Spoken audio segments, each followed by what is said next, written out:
ইতিহাস শুরু লগ্ন থেকে জালিমের জুলুম থেকে মুসলমানরা বাদ পড়ে নাই। সর্ব অবস্থায় মুসলমানদের উপরে জালিমরা টার্গেট করেছে। কথা বলেন ঠিক না বেঠিক? এই জালেমদেরকে দাঁত ভাঙা জবাব দেওয়ার জন্য মুসলমানেরা প্রয়োজন হলে আবারও নাঙ্গা তলোয়ার নিয়ে জালেমদের বিরুদ্ধে যুদ্ধ ঘোষণা করতে হবে। আমরা বারবার দেখেছি, আমরা বারবার সহ্য করেছি, ধৈর্য করেছি, সবর করেছি।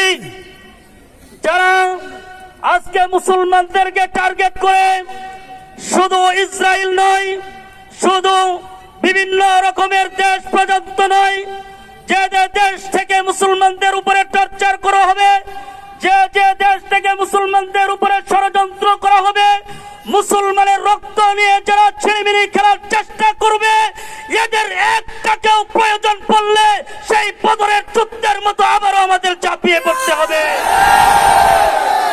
কিন্তু হয় আফসোস, বলতে হয়, কিন্তু আফসোসের সাথে বলতে হয়, আজকে মুসলমান সেই উহুদের তরবারিকে বুকে না রেখে আজকে জমিনে ফেলে রেখেছে। সেই তায়েফের রক্তকে মুসলমান ভুলে গিয়েছে, সেই উহুদের রক্তকে ভুলে গিয়েছে, সেই খন্দকের রক্তকে ভুলে গিয়েছে। আজকে মুসলমান এই কারণে বারবার আমাদের মার খেতে হচ্ছে। কথা বলেন ঠিক না?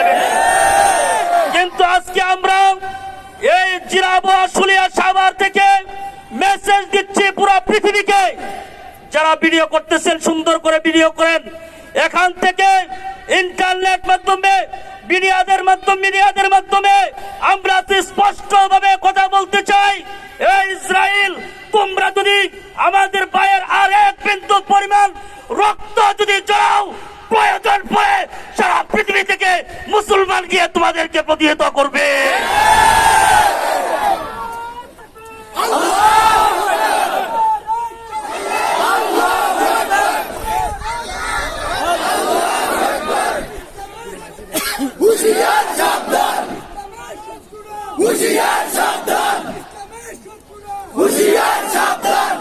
ও মুসলমান, আমি আর একটু ভাবে বলতে চাচ্ছি, সেই ইসরায়েলকে বলতে চাচ্ছি, যে ইসরায়েল আজকে আমাদেরকে নরম ভেবে মুসলমানরা মনে করেছে নরম হয়ে গেছে।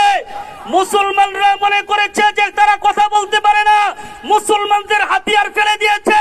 মুসলমানরা হাতিয়ার ফেলে দেয় নাই, মুসলমানরা আবার ডাকবে, আবার ডাকবে।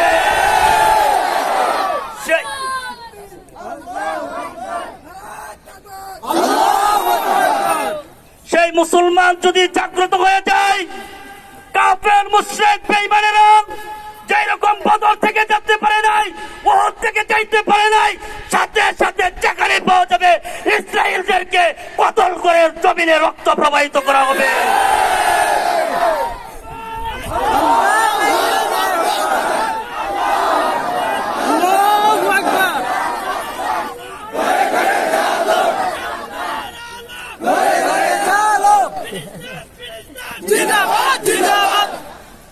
আখেরি পয়গাম, আমার আখেরি পয়গাম হচ্ছে, এই ইন্ডিয়া, ভারত আর এই